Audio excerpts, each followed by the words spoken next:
Yo guys, welcome back to my YouTube channel. In today's video, I would like to go ahead and talk about why you should become a trader. It's kind of a topic thrown all over the place, and I think a lot of people might have malicious intent when they are explaining the benefits. And here today, I just want to be very try to be as unbiased and objective as I possibly can. Alright, so one of the first things is going to be income potential, right? The ability to have a little bit more money than you would without any other means. Now, what can this mean? Well, this could simply mean you're able to get, well, actually, let's just start from the beginning. Say a baseline salary. Let's just take the United States of America, for instance, which is where I'm based. The average salary is like $38,000 to $45,000, somewhere in that range, right? Well, after taxes, you're dealt with a lot less, right? About $3,000 to $4,000 a month, maybe, right? That is the monthly potential, and that's before tax. And if you want to live an incredibly lavish lifestyle, well, you're now going to have to start budgeting, right? And sacrificing, lots of sacrificing. So the beauty behind trading is, what if while you're still doing your job, maybe not quite the amount that you have, but you know, it becomes a bit more of a part-time work environment and you start focusing on trading. Well, with trading, the beauty behind it is you have the potential to now, say, make $5,000 to $10,000 a month, right? This potential exists in everybody, right? And why do I say this? Well, if you, unless you've been living under a rock, there's these things that exist now called smart money concepts. That name has a lot of, well, issues behind it, but we don't have to worry about that too much right now. All we need to understand is how it can be used and to help us, actually. Well, there is something known as RR in the trading space. RR stands for risk to reward. So let's just take an example. If you had $500, right? 1% of that is what, $5, something like that? Well, would you be willing to take that $5 to turn it into, let's just say, a times 10, right? So 50. Would you be willing to risk? Would you be willing to risk $5 to make 50 if you had a 51% chance of getting it? I would. Who wouldn't? It's stupid not to. Like, it's genuinely stupid not to. Think of it like this: if probabilities exist, right? And this is the next one that I wanted to get into. Probabilities. I'm gonna mess up spelling this, but that's fine, whatever. You know what, actually? Probabilities. There we go. There we go, cool. If something has a 50-50 chance of happening, then that means X amount can happen and Y amount can happen over a certain series of events, right? Well, it goes both ways. Sorry for the abrupt scene change. There was some editing mishaps and some things here and there that just didn't align to how I wanted the video to be presented. So yeah, let's get into it. This one is going to be on the probabilities model, which I can highlight for you guys. Oopsie, wrong pen. Right here, right? So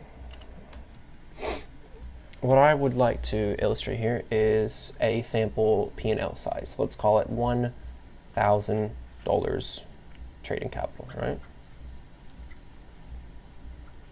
Cool. Well, we want to give ourselves, say, 20 trades, right? We need to use proper risk management, so let's call it 1%. That's all right. Risk. And you're willing to take a certain amount of trades, unknowing what outcome will be befitting for the next one. However, you're still going to play it, right? Well, if you have $1,000 and you're risking 1% of it, that equates to $10 risk.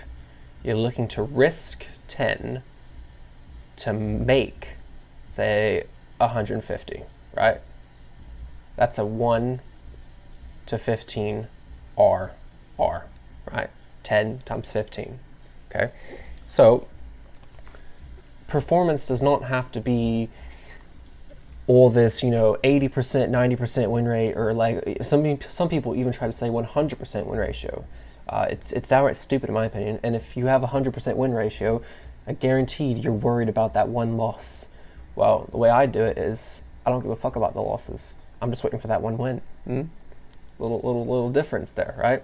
So just an example of an adequate performance, right? Not good, not bad, just adequate, right? So let's say that you lose that $10, right? Cool. First day, first trade. Second trade, you lost $10 again. It's okay. Next day, next trade. The market, you enter for, say, a long position, trying to see the market go higher, and it ends up going in your favor a little bit, and you move your stop loss to break even, but then it comes back down and hits you out for break even. So you pretty much made nothing, right? Fourth day, again, a loss. Are you upset by it? Does it hurt your ego? Well, it shouldn't. Keep going. Next day, you get that win, but you don't take the full 150 because you partialed it, so you say you gave yourself 120 bucks. Well, you can do that because if you're making 150, partials of that, 80%, is going to be around the ballpark of 120 to 135, right? So let's say that, and let's say you had a losing streak of 3 trades after that. That's fine. Then you had a break even and a break even. And let's say your last trade was actually the winner, plus 120. Okay, actually, let's say this one was like 135 because you held out a little bit longer, right? You didn't quite make it to your 1 to 15 fixed rules, but you're supposed to pay yourself in this game, right? Well, so now in this instance, you've made 120 plus 135, which is 255, minus 1, 2, 3, 4, 5, 6. So 255 minus 60. So you made about $190 by losing. So it's all about scalability. If you can actually mentally handle this, which you get to a point where you can, well, the sky becomes the limit, right? Because we can literally trade with 100K, 200K, 400K. It's even now where you can have 3 accounts with 400K each. Just imagine that you're at that stage of life where you can do that, right? What's 25%? What's 14% in a month on 400K, right? Well, 50% would be 200K, right? So let's just say this is above 18K in a month. So as you can see, the possibilities are absolutely insane for trading. And it's something that you should absolutely look into potentially learning the skill set. Now, I'm not going to explain in this video how to trade or anything like that because it's a whole kind of up and down topic, right? Lots of stuff is considered trading. A lot of things I don't understand about trading. A lot of things I do understand about trading. It just has to do with who has knowledge in what department, right? Like if it's investing or versus it's understanding technical analysis and proper mindset regulation and psychology. I'm more well versed in this aspect versus hardcore investing. Like for instance, like some people trade NFTs, complete idiots in my opinion. Unless you're hyper rich to a degree where you can take that gander, that's stupid. Or investing in Bitcoin, unless you did it at the very beginning just because you thought there's a chance. Well, doing it now, it's not quite stupid, but It's pretty much gambling. So you're just hoping it goes up. Like with trading, it's not just to hope it goes up, it's find out what could be happening, apply systemized methodology principles, can't say that word, and seek to find your setup and trade your setup and accept all that comes with that responsibility. Eventually, you will be able to find your own version of success within that. That's all I wanted to say for this video, and provide a bit more of a wrap-up of how it's actually possible. And it's one of those things that's frowned upon, right? It's like, oh, you want to be a millionaire? You're probably a bad person. Well, no. I want to have substantial amounts of money so that I can invest properly and retire my mother early, retire my father early, get started good in life, not fall victim to the slave mindset that the corporates and the greedy bastards put on us.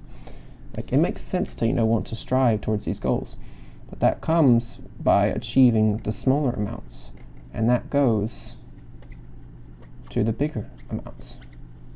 Well, exclude that one, and this would be monthly, right?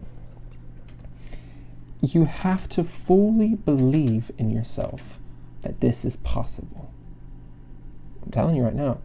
Me personally, I've been in trades that I'm risking, say, $15, right? That's 1% to me. 1% capital on, say, a certain amount. Call it XXX, right? Well, I'm looking to make 15 times my risk, right? So I'm looking to make 15 times 15. So $225 about, right? Oh, is that right? Yeah. Okay, cool. Well, I'm not going to be right all the time. That's just not going to happen. For me, I actually quite expect it to be something like lose, lose, break even, lose, win, break even, break even, break even, win, win, lose, lose, lose, lose, win, break even. That's probably how I would expect it to go. That's what I consider really, really good performance, because at the end of the day, depending upon the trading size capital you used, say it was $400,000. Well, if this is 15, and this is 30, and that's 15, well, 30, 45, 55, 60, 60, so minus 1, minus 2, minus 3, minus 4, minus 5, minus 6, minus 7. So if that's upwards of 50% gain. So you see the possibilities here. That's 200K. If it was on 400K, if it was 1% risk, the possibilities are really high when it comes to trading. And I'm not certain if my math is completely correct on this. I don't have access to a calculator at the moment, but the mathematics model exists to protect traders, right? And so long as you are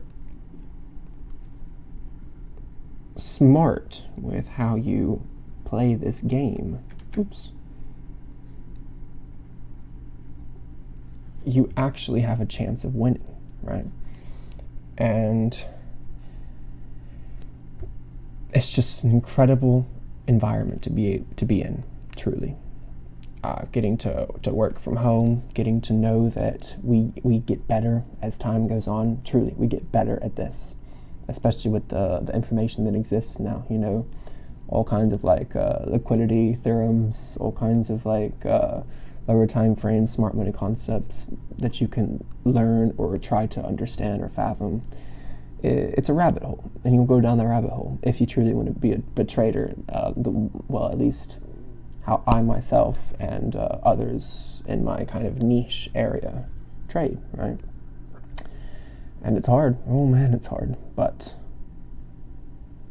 well, you want to be an elite? You want to be someone who's deemed so valuable that you have to play by your own rules? Well, be prepared to put in a lot of work. You can do all that. A future where you make, $20,000 a month, say 4 years from now, just say it, that's possible. You don't know what's going to happen in 4 years. You could get in a car crash and die. Like, I could get $20,000 extra to my name. Like, anything can happen in 4 years. So isn't it better to try to play the game with that mindset? That's what I would argue. But yeah, hopefully I didn't go off on too many tangents, and hopefully this was educational. And yeah, I look forward to posting more for you guys. Leave comments or suggestions on things that I should do. But in today's video, I just kind of wanted to keep it a bit easier to digest. And I brought out the pen and display so that I could draw and explain my illustration. But yeah, thanks for tuning in, you guys, and y'all have a great one. Peace.